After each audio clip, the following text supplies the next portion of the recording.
niños, ¿cómo están? Espero que se encuentren muy bien en sus hogares, en sus casitas. El día de hoy vamos a trabajar en el libro de historia y para eso vamos a ir a la página número 68, ¿ya? A la página número 68 de nuestro libro.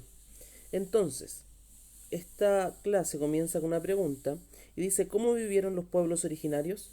¿Ya? Los pueblos originarios habíamos visto en la clase anterior que vivieron de diferentes maneras y en diferentes lugares de nuestro país, ¿ya? Y también vimos que su modo de vida se veía influido por las condiciones en las que ellos vivían, como por ejemplo los que vivían en el desierto, los que vivían en el centro, en el sur o en la zona austral. Cada uno de ellos modificaba su forma de vivir dependiendo del lugar en el que habitaba. Obviamente los que vivían más al norte vivían sin tanto ropaje, sin tanto vestuario. En cambio, los que vivían más hacia la zona centro-sur vivían mucho más arropados, tenían que utilizar también los propios animales que tenían para crear sus vestimentas, etcétera. Ya los que vivían cerca de la costa utilizaban la pesca, la recolección de mariscos para poder sobrevivir. ¿Ya? Entonces, aquí tenemos un ejemplo de eso. En la primera imagen que tiene que ver con las terrazas de cultivo, ¿ya? Dice, la agricultura fue practicada por distintos pueblos en la zona norte. Las terrazas de cultivo permitieron aprovechar la escasa agua del paisaje árido y se utilizan hasta el día de hoy para cultivar papas, trigo o quinoa, ¿ya? Aquí tenemos una imagen, recuerden que la zona norte también hay muchos cerros, ¿no es cierto? Entonces, ¿qué es lo que usaban? Usaban esta pendiente que existía en los cerros y la poca agua que ellos tenían para crear estas terrazas de cultivo y así poder ir regando sus cultivos. Entonces, dice en la otra imagen, las mujeres mapuche en el pasado y en el presente han educado a los más jóvenes en sus tradiciones, transmitiendo el respeto a la naturaleza y formas de cultivo. Ya tenemos que entender que en los pueblos originarios de nuestro país, todo lo que ellos hacían tenía también un significado cultural y espiritual para ellos. Ya ellos tenían mucho respeto por la naturaleza. Y en este caso también el pueblo mapuche, ¿no es cierto? Iba pasando sus aprendizajes de la agricultura, de la ganadería, de generación en generación. Es decir, las más viejitas, las mujeres más viejitas, los hombres más viejitos, le iban enseñando a los niños cómo trabajar la tierra, cómo cuidar sus animales, etcétera. Entonces, aquí dice una pregunta, al finalizar la página 68, ¿por qué la agricultura ha sido tan importante para los seres humanos? Conversa con tu curso, ¿ya? Mi opinión sobre eso es que la agricultura ha sido importante porque sin ella no podríamos sobrevivir. Recuerden que en un principio la mayoría de los pueblos originarios eran nómades, por lo tanto tenían que ir movilizándose de un lugar a otro. Sin embargo, cuando aprendieron sobre la agricultura, aprendieron que podían cultivar sus propios alimentos y después de un cierto tiempo cosecharlos, cambió su vida totalmente. Porque si en un día tenían que salir y caminar mucho a buscar sus alimentos, ahora lo tenían en su propia casa. Ya no tenían que realizar tanto esfuerzo por tener esos alimentos que ellos necesitaban. Entonces, dice acá, pasamos a la siguiente hoja. La ganadería fue practicada por los pueblos del altiplano, de la llama, guanaco y alpaca. Obtenían lana para sus tejidos y alimentación. Actualmente aún se pueden encontrar productos derivados de estos animales, ¿ya? Entonces, los que vivían más hacia la zona norte y hacia la cordillera, ¿no es cierto?, en el sector norte, era muy difícil desarrollar la agricultura por los fuertes las fuertes condiciones climáticas que existían ahí. ¿Qué quiere decir eso? Donde hacía mucho frío, también era muy complejo cultivar sus alimentos, ¿ya? Entonces la mayoría de estos pueblos, como por ejemplo el pueblo Aymara, ¿no es cierto? ¿Qué es lo que hacían? Se dedicaban a cultivar llamas, alpacas y guanacos. Y de ahí, evidentemente, sacaban sus alimentos, ¿ya? Aquí hay una pastora Aymara, ahí podemos ver la imagen, ¿ya? Y por acá, como tenemos en la imagen, tenemos algunos elementos del pueblo chango. Dice, el pueblo chango utilizaba el cuero del lobo marino para sus balsas y huesos para sus arpones y anzuelos. ¿Ya? Actualmente la pesca sigue siendo un recurso importante, pero se utilizan herramientas más modernas. ¿Ya? Recordemos que el pueblo chango, como vimos la clase pasada en la imagen, vivía en la zona costera, ¿no es cierto? del sector norte de nuestro país. Y ellos utilizaban el cuero de lobo marino para crear sus balsas. Ahí tenemos una balsa, miren. Creaban también utilizaban madera, ¿no es cierto? Y los huesos de los animales que ellos cazaban, como ven acá, miren, para crear estos arpones o lanzas, ¿ya? Entonces a eso me refería cuando decimos que los pueblos originarios utilizaron su entorno, ¿ya? Porque si se dan cuenta, todo lo que utilizaron los changos era parte de su entorno, de su sector más cercano donde ellos vivían, ¿ya? Después, ¿cuáles de estas actividades han permanecido hasta la actualidad? ¿Ya? Según lo que yo creo, ¿no es cierto? Mi opinión, ustedes pueden tener su opinión. La pesca, ¿no es cierto? Ha permanecido hasta el día de hoy. Y la cría de animales. Ya hasta el día de hoy se crían ganados, se crían llamas, alpacas, ovejas, etcétera. Después, aquí tenemos algunos tipos de viviendas de los pueblos originarios. La primera, estas dos que están acá arriba, ¿no es cierto? Son las uta, ¿ya? Que es una vivienda también del pueblo aymara y que era construida con piedra, barro y paja. Como había dicho, ¿no es cierto? El pueblo aymara, si se dan cuenta, vivía en un sector donde existían muchas rocas. Entonces ellos utilizaban las rocas para la construcción de sus casas. Y como también en el día, ¿no es cierto?, hace mucho calor, las piedras les servía como un tipo de aislación para que en el interior de sus casas no existiera tanto calor. Y en las noches, como desciende mucho la temperatura, es decir, hace mucho frío en las noches, como vivían en el desierto, ¿no es cierto? Nosotros sabemos que en el desierto de día hace mucho calor y de noche hace mucho frío.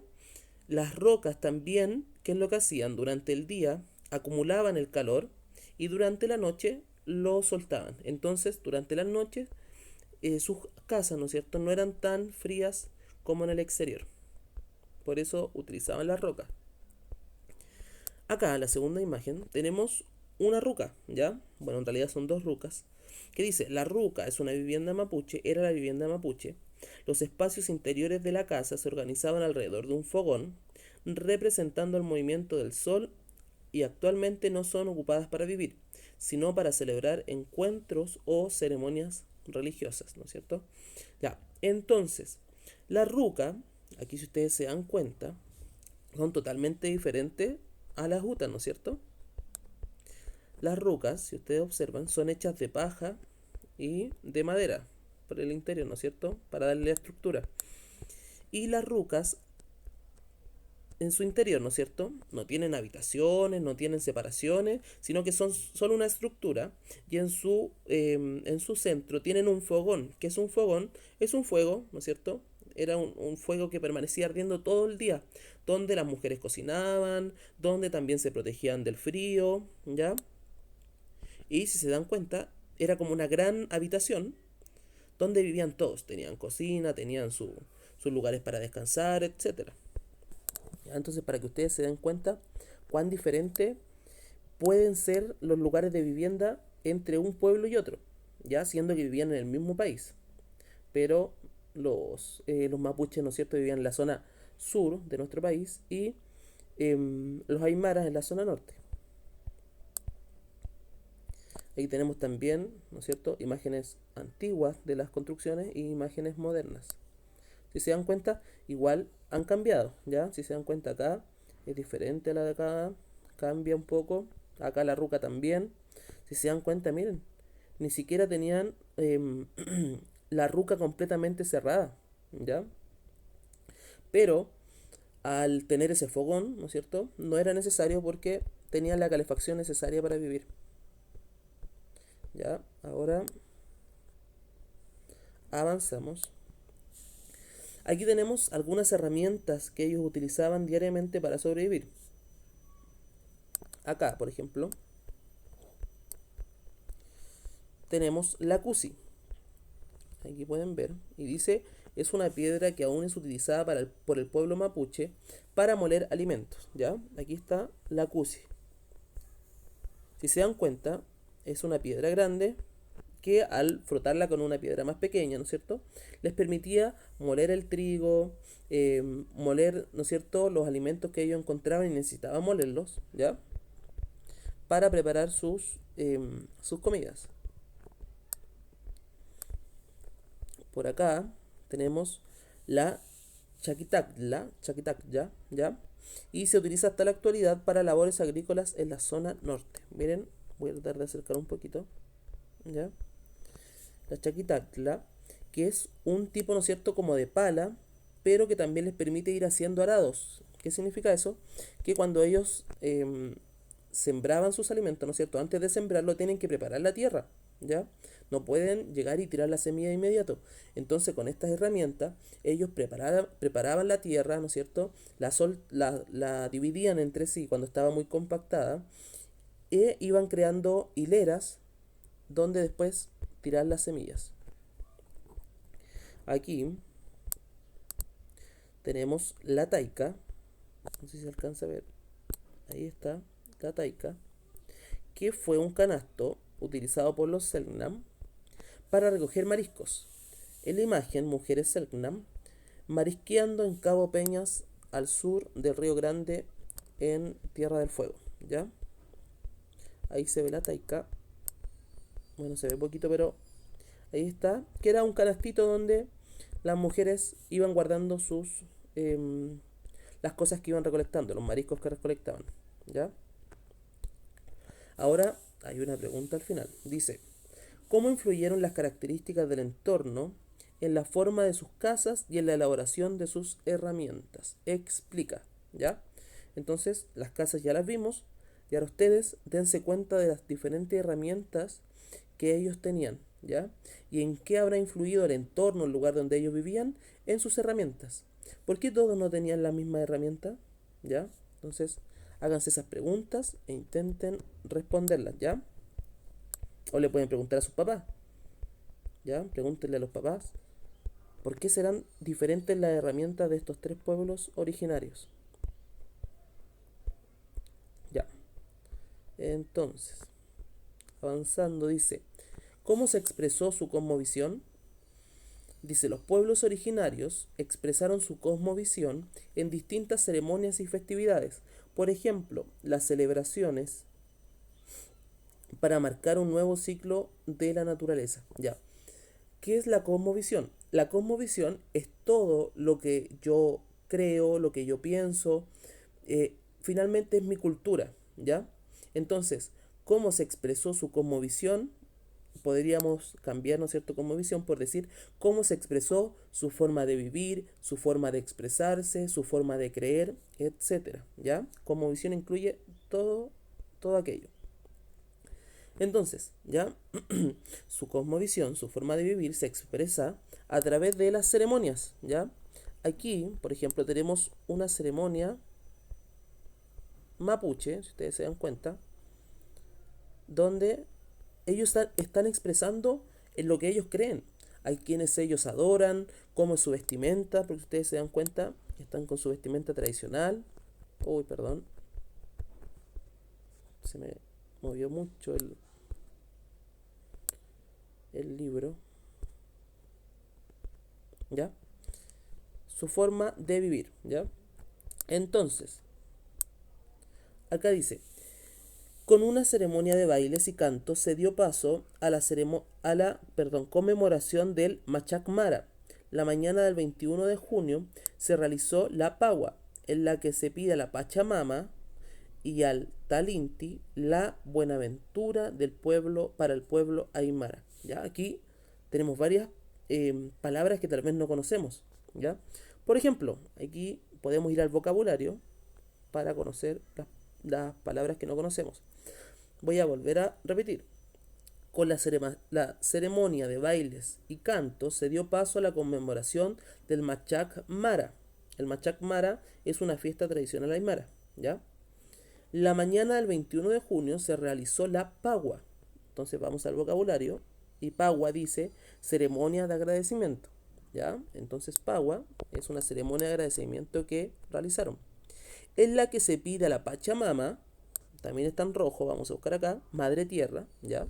Se pide a la Madre Tierra y al Tata Inti, que es el Padre Sol, ¿no es cierto? Siempre podemos apoyarnos en el vocabulario. La buenaventura para el pueblo Aymara, ¿ya? Entonces, en resumidas palabras, el 21 de junio, el pueblo Aymara se reunió para realizar una ceremonia agradeciendo a la Madre Tierra y al Padre Sol. Entonces aquí tenemos una pregunta. Y dice, ¿por qué estos pueblos celebran el inicio de un nuevo ciclo en junio? Mira qué interesante la pregunta. ¿Qué relación tiene este mes con las características de la naturaleza? Comenta con tu curso, ¿ya? Aquí yo les voy a ayudar, por si ustedes no saben, ¿ya? El 21 de junio comienza el solsticio de invierno, que quiere decir que comienza el invierno. Y la mayoría de los pueblos originarios, como yo les decía que ellos eran muy religiosos y todo tenía un sentido espiritual, ellos creen, ¿no es cierto?, que en estas fechas importantes como la llegada del invierno deben dar gracias a sus dioses.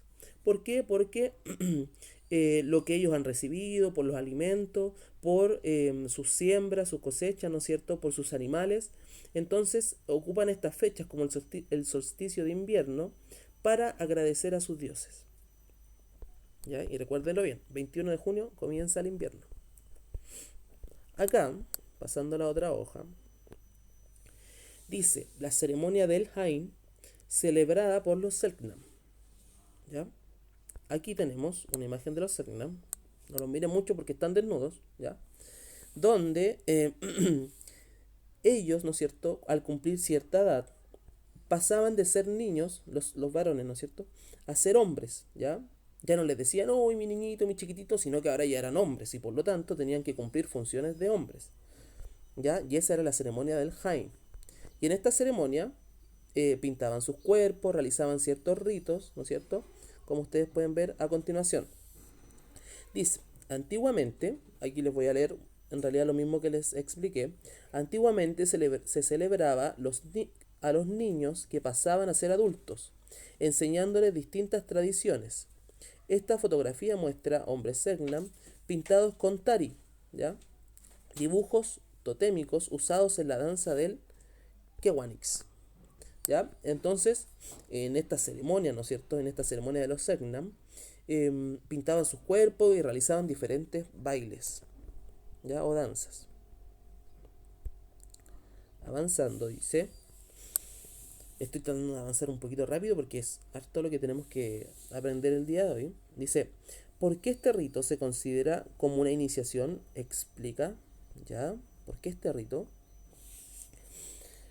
¿Por qué? Porque en ese tiempo los niños cumplían ciertas funciones y los adultos cumplían otras funciones o otras labores. Por lo tanto, era muy importante delimitar aquello, ¿ya?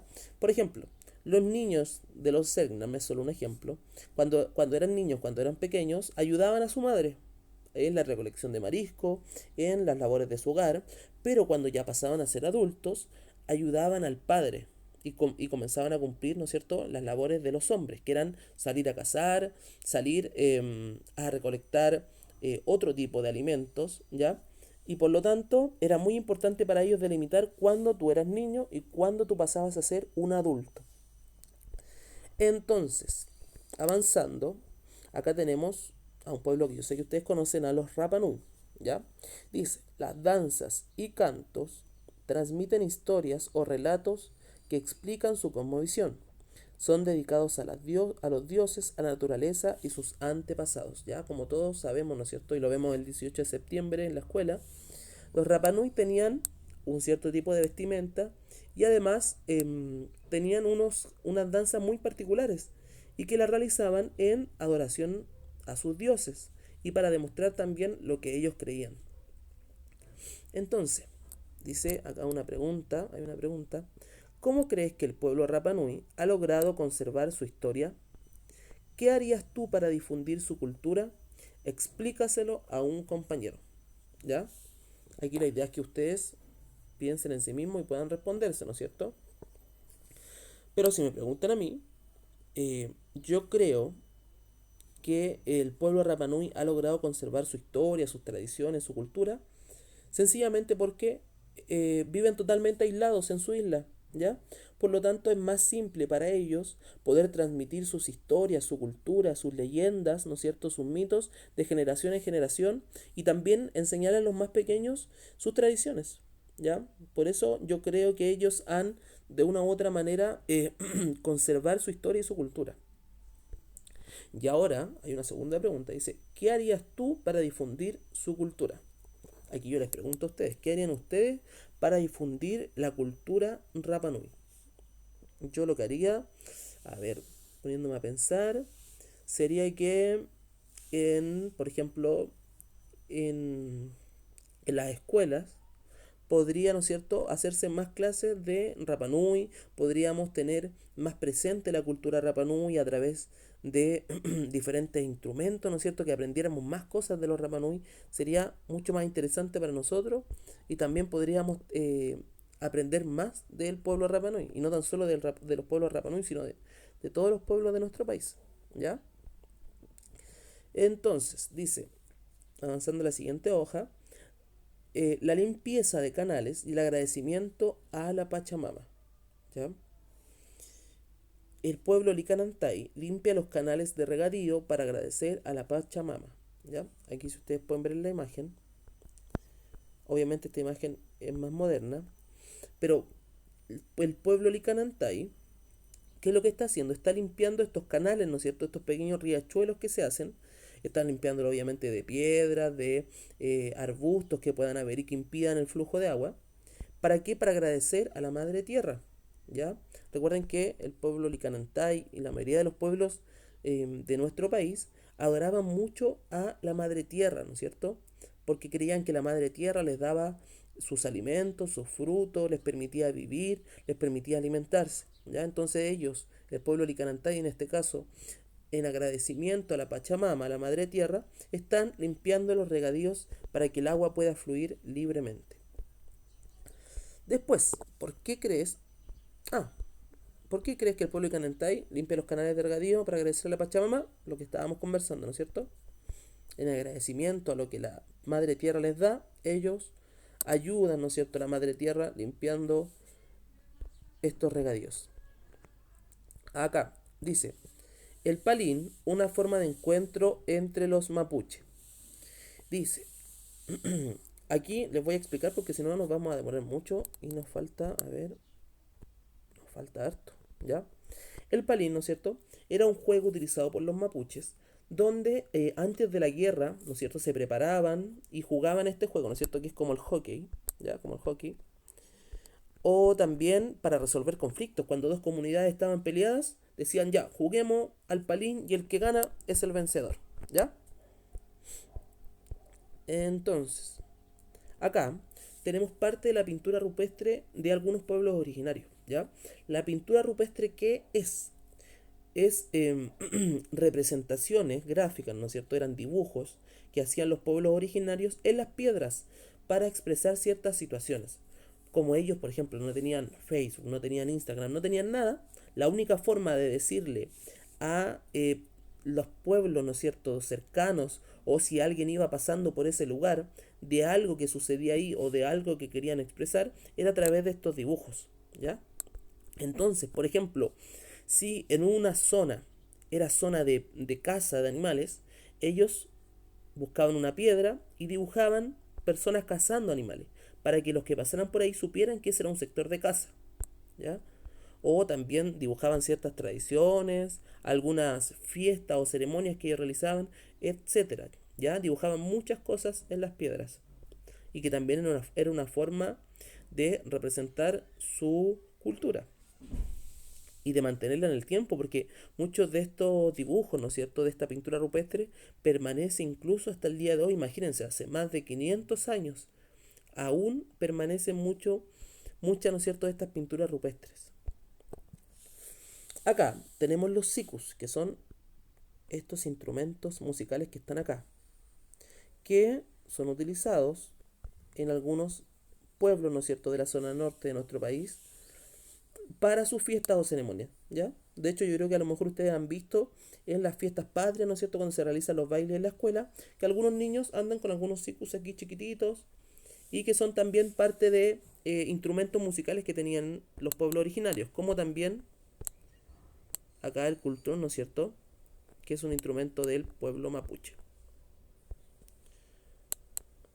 avanzamos. Sé que hemos visto mucha materia, ¿no es cierto? Pero lo bueno es que pueden volver a verla, ¿no es cierto? Si se les olvida algo, quieren recordarlo, pueden volver a ver el video. Acá tenemos algunas actividades, ¿ya? Que realizaban los pueblos originarios de nuestro país. Por ejemplo, acá la mujer está realizando un telar, ¿ya? Donde ellos creaban sus vestimentas.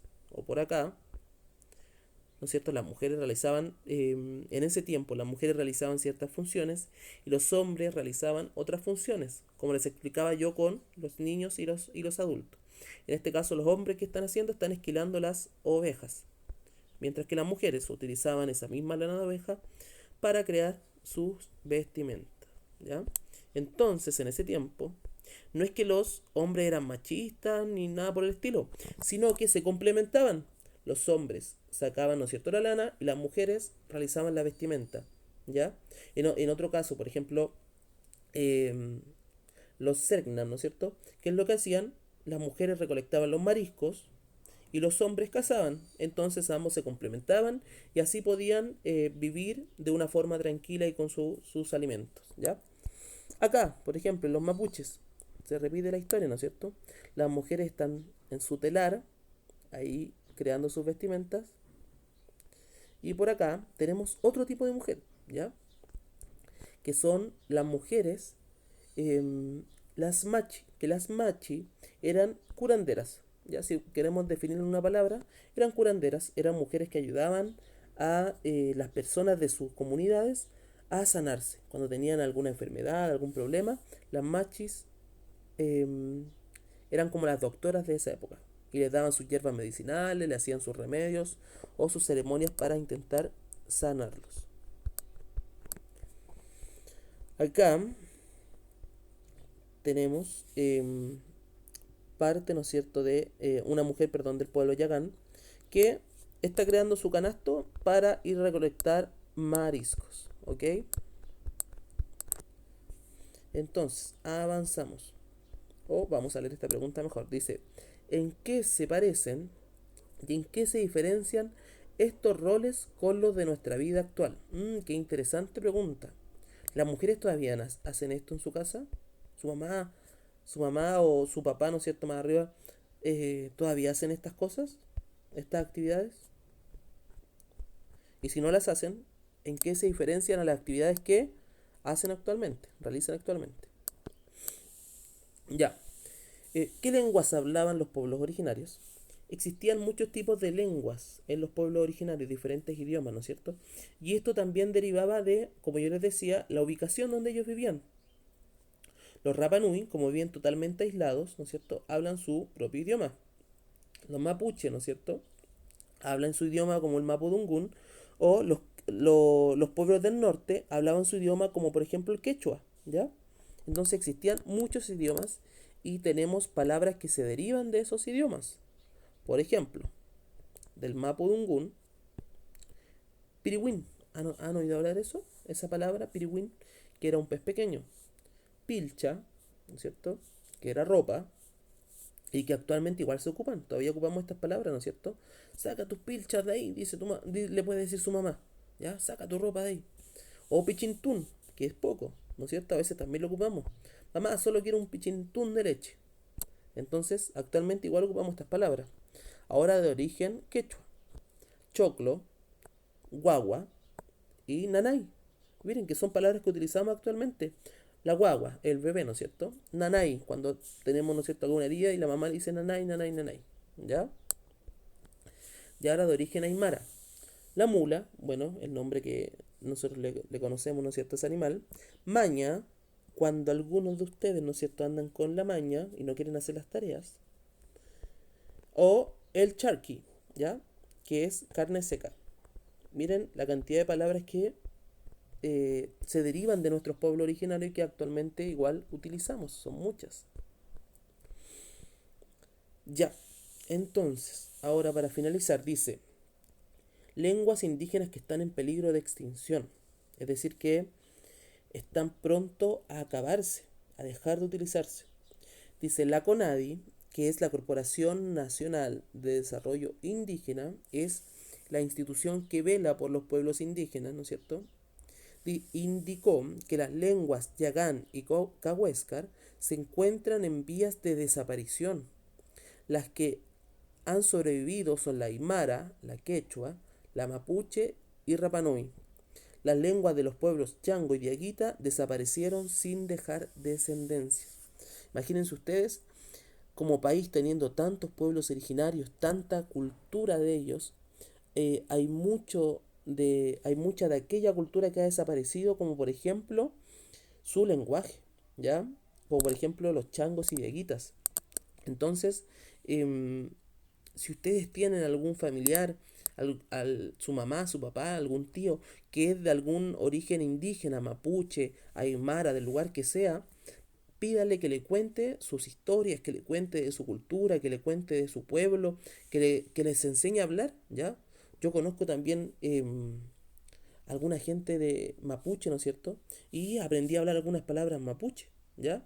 Entonces, ustedes también son los encargados de que esta cultura no se pierda, que el lenguaje de los pueblos originarios no se pierda. ¿Ya? Entonces, si su mamá, su papá, pregúntele, mamá, papá, ¿tú eres de algún pueblo indígena? ¿Ya? Y nunca te sentirse avergonzado si es que lo son, porque es un honor ser parte de los pueblos indígenas y de los pueblos originarios de nuestro país. Ya niños, espero que